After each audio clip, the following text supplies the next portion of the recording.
Welcome, friend. Thanks for checking out the video. If you're getting ready to run the DELIAN tomb and you just want to make it as good as you can make it, I'd like to share some tips that I learned running it a couple times, and if you can use those, that's awesome. I have some tokens also I've created. I'll share links for those, as well as some music that I picked out that I think go well with the adventure. So let's get started. The DELIAN tomb is for first level draw steel characters. And there is actually a preview adventure called The Road to Broadhurst that you can use to lead into the DELIAN tomb. I do recommend it. If you have the chance to play that one, go play that one. Got a video for it you can check out for director tips and actual play, see how it went. Got a couple actual play videos of this game so you can see how it went playing at the table. The adventure starts in the village of Broadhurst, and there's a map provided, and I recommend getting that map. But don't necessarily blow it up too big for this first introductory adventure, because you want to get the party on their way to the DELIAN tomb quickly. And of course, there's a map without the DELIAN tomb on it that you can use for your party. I'd recommend that one. The party is in the Featherbed Inn, which is the only inn in Broadhurst, when the doors are smashed open and Ashley comes in begging for help. And this is where they can introduce the Gilded Hand, which is another adventuring party that's in the village. She goes to them first, they refuse to help. Then she comes to the party, and hopefully they'll accept. She'll lead them quickly out to the Silverwood, where she says her daughter has been abducted, her daughter Violet.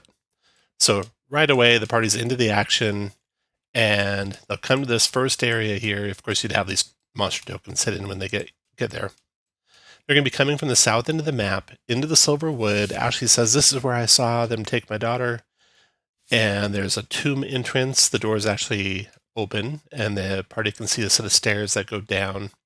Delia is carved in deep letters atop the doorway. The adventure has goblins placed behind here, returning from hunting. I'm just having them come kind of naturally walking from the east. They will come into view of the party as the party's approaching the tomb. The two groups will kind of, see each other, and combat will ensue. If the party's cautious and goes in scouts, they might get the surprise jump on the goblins. That'd be a good move on the party's part. Got the token here for Ashley. I'll have that in the description below, so you can grab that token if you like it. Same with the tokens for the goblins. The adventure has 6 goblins outside, and then 2 more or 4 more join at the round 2. And I would just have them kind of come out naturally out of the tomb. And these guys are goblin warriors, so they're main ability is Bury the Point, which uses a couple of malice. Now, in the adventure, it's set up so that you don't use all the different aspects of the game through several different encounters, like you don't use malice in the first part of the game. That's cool, if that's the way you want to run it.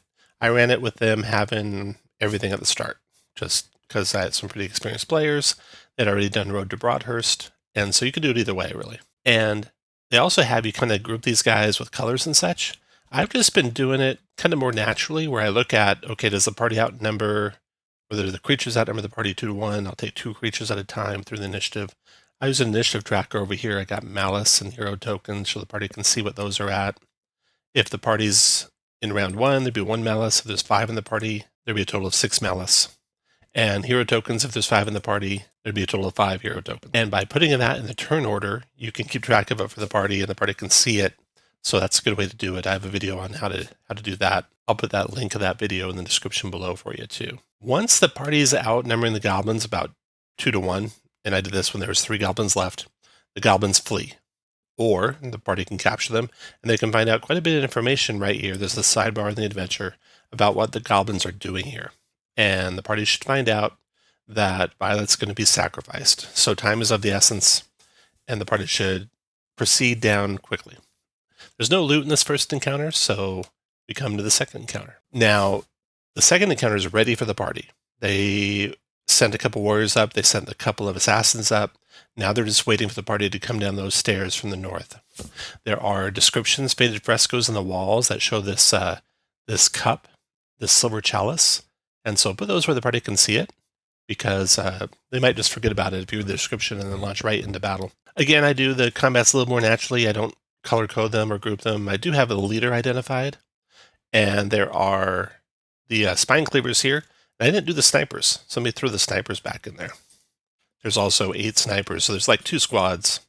And The snipers are squad 2, but I don't show it on the snipers themselves. So there you go. And I would make the leader of these snipers, I'll put him over here, and I'll make him the leader with the 2 flag. That way I'll know which snipers are getting the extra captain benefit. All right. If the party searches the Goblin Warren here after this fight, they can find some potions of healing and ingredients for more potions of healing. Then there's this hallway with a trap in it. If they were smart and they questioned the goblins about traps, they'll know there's a trap to watch out for. Or if they didn't, they can see a decapitated goblin, so they're probably going to be cautious and search. And the adventure has what kind of tests to make for that search and what the different levels of success are for that search. Then they come into this chamber here. And there's a picture. There's some great pictures in the adventure. I definitely recommend pulling those out. You can click it, do Control-Z, bring it up to view for all the party. The undead are hidden in the sarcophaguses. There's an inscription the party can see. Once this fails, the battle is lost. They see the glowing sigil on the floor. This is really key to make this encounter easy. I run it twice now. One party keyed in on it, but they didn't focus their fire on it. Instead, they kept spending a lot of resources on the undead. They're down to just a couple of undead left when they destroy the sigil, and all the rest of the undead are down. So definitely highlight it. Definitely make sure it's real clear to the party what it's doing. I even had it flare up as the undead were attacking. But don't go beyond that. It's okay if the party doesn't figure it out. It'll make the adventure much harder for them, and they'll feel like they achieved it. You didn't give it to them, so you want that. Once the party's passed about halfway through the room, I'll unhide this description here of the sinister muffled chanting coming from the wall behind the statue being there. Secret door there the party can find. Again, the adventure has the requisite characteristic to find it and skills that can help find it and the different tiers of success for it. So by this time, the party's been through 3 battles. First one's worth 1 victory. This is worth a victory. This is worth a victory. I don't recall if the traps were the victory. Let me double check that real quick. Confirm no victory for the traps. So the party will be coming in with 3 victories into the final encounter. Final encounter, they need to save Violet. Now they won't know. The description gives them some hint that the electricity that's covering the basically barrier that prevents them from going deeper into the dungeon is arcing off of Violet. And you can see the pain on Violet. So the party should know they got to get Violet free. And if they don't catch on right away, they'll see she takes damage at the end of round 1. There should be also the carving that reads, Iulius's cup shall remain free from the hands of the unworthy, turn back or perish. So here the party's fighting, and everything they've fought so far has been hordes. Hordes are like equal to half a character. Now they're going to fight an elite monster, and this is equal to 2 characters. So first level elite monster, it's got stamina of actually 66 for this one because it's wearing a special magical ring. And this bugbear channeler, it's got its actions. It can twist the shape of someone. It's at range 5, but that takes 5 malice to do that.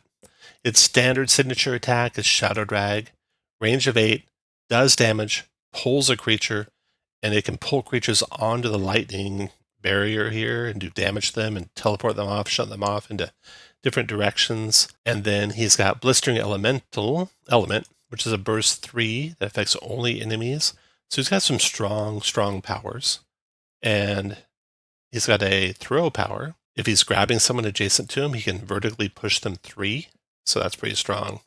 He's got a Shadow Veil power that lets him range 5, an ally in 5 takes damage, lets him take some of that damage off the ally. So watch that triggered action. He's got, of course, all the goblins' malice actions. Then he's got this free triggered action called Catcher. So a size 1 creature or object force moved in 1, or a size 1 ally willingly moved within 1, he can grab them. So if someone's moving close by, he can freely grab them, and then when it's his turn, he can throw them. And when he's throwing an ally, the ally takes no damage from being force moved that way. So pretty neat interactions with that bugbear.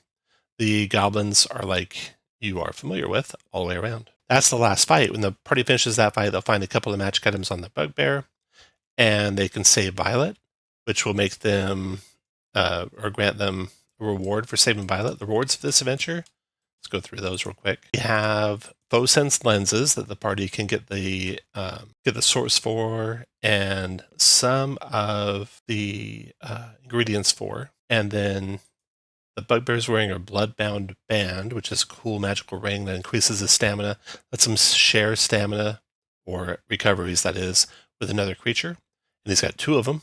The party therefore can take those 2. The party will become, now look here, is Violet's savior. Whoever saves Violet gets that reward. And then Ashley will offer to become, for them, an artisan follower. So those are the type of rewards the party can see from this adventure. The tokens, all these tokens here, if you go down to the description below, you'll see the URL for the token. It just says name at the end, .png.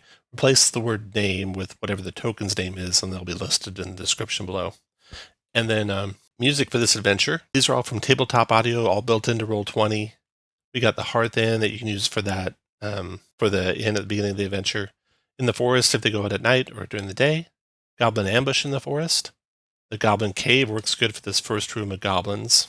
And then Cavern of Lost Souls for exploring and the Undead encounter.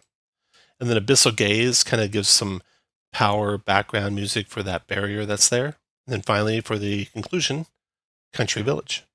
That's how I ran the DELIAN Tomb. It is a fun adventure, challenging adventure. Ran it one time with a party of 5, one time with a party of only 3, and it was challenging with 3. The party of 3 did not go after the mural at all, so they had to fight all the undead to the end. Of course, set up for how many people they were, but that drained their resources so badly they just barely escaped with Violet, and one of them perished in the fight with getting Violet out. The party that went after the sigil a little bit more did a little bit better. They could have done much better if they'd gone from the sigil from the very start. So that's really the key for that adventure, being difficult or not difficult for a party. I hope you have fun running it, and leave a comment below. Let us know how it went when you ran it yourself. Next, I'll be doing the DELIAN Tomb Part 2, where it gets more sandboxy, and it comes back to the village of Broadhurst, and then I'll use a much bigger map of Broadhurst, because the party's going to be really delving into all the different areas of the village and meeting all the different NPCs in the village, and we'll talk about that next. Thanks for watching, guys.